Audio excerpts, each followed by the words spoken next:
na makukuha ng audience mo. Ano yung first line? Unti-unti ko ipapakita sa iyo yung laman. Yan. And Ate Dani, okay lang ba kung basahin mo sa amin kung ano yung nakikita mo? Okay. Munting puting-kuting. Sinulat ni Dan. Okay. Ang galing.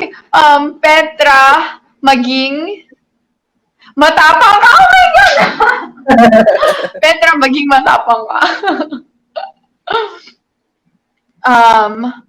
Mahalin ang sarili. Maliit man sa inyong paningin, mamahalin ka pa rin. Oy, ang galing!